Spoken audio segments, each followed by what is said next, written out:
Hawaii, of course, is one of the most beautiful places in the world, surrounded by the blue waters of the Pacific Ocean, but lying on the ocean floor, there's a lot of opala, or rubbish. Thankfully, we have our friends over at Ocean Defenders Alliance, or ODA, who works to clean and protect marine ecosystems. Now, Kurt Lieber is the founder and president of ODA, and he joins us on the couch. Aloha, Kurt. Aloha. Thank you for coming in last minute. We gave him a call yesterday, and he was like, sure, I'd love to come on and talk about this exciting project that's happening this weekend. But before we do that, can you give us an overview of what Ocean Defenders Alliance does? Well, we've been in nonprofit status since 2000.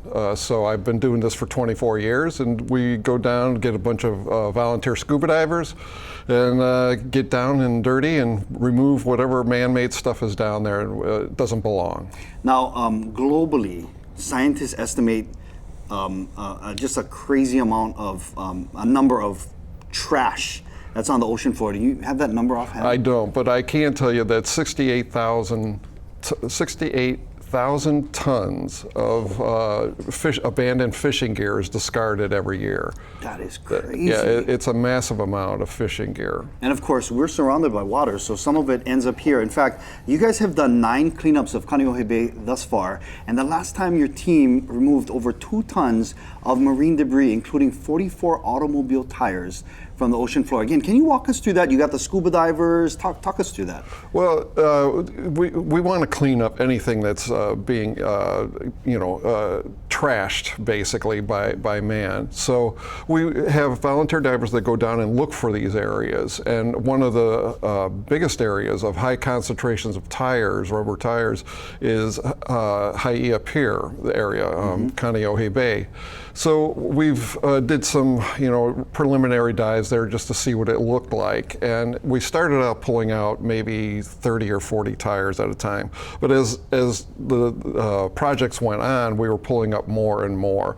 And one time we actually pulled up 110 tires in 2 hours. Oh my, what is the deal?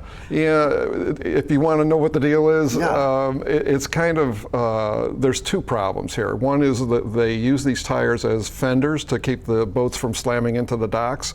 So when the line breaks or it chafes and wears off, the tires drop into the bottom and they get in there.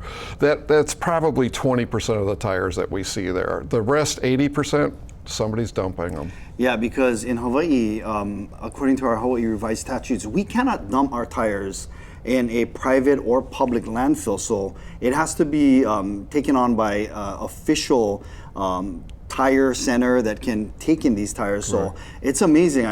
My mind is blown that, again, I was reading your research that about 14 tons of tires and marine debris came out of Kaneohe Bay. Now, when you're looking at the bay, we're looking at some video here, it is absolutely gorgeous. You can see Mokoli'i, or Chinaman's hat, in the background.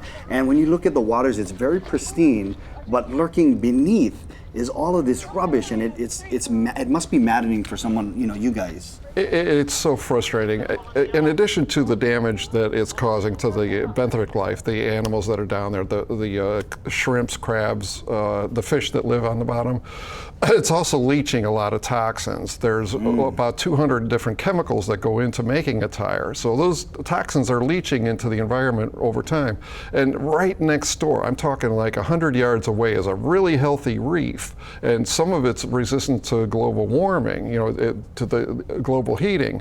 So what are we doing to that, with having those tires in the water at the same time that this coral is so critical to maintaining a healthy balance? And that's our, we always say as local people, that's our icebox. That's where we get our food. Right. So yeah, it is definitely something to be concerned about. What can us local people do to mitigate the coral beds from the damage caused by this gear?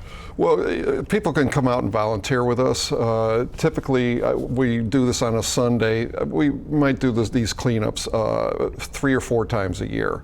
And people can come out and help us. They can either dive with us or volunteer on the docks and pull up, as you showed some video earlier. We get a lot of people up there on the docks. It's a blast. A lot of people, so much enthusiasm is generated at these things. It's a lot of fun. And you're doing something, Maikai for the Aina, something good, beneficial for our waters here off of Oahu. Now, if you want want to volunteer or want to learn more about this weekend's cleanup, we have some information on the screen. It's this Sunday, starts at 7:30. If you want to get more information, you can go to kitv.com and search Ocean Defenders. Kurt, thank you so much again for everything you guys are doing to clean up our waters and keep our Aina clean as well. We appreciate you coming in, brother. Thanks for raising the issue. I really appreciate you making people aware of what's going on here. Absolutely. Please come back anytime. All right. All right, let's take a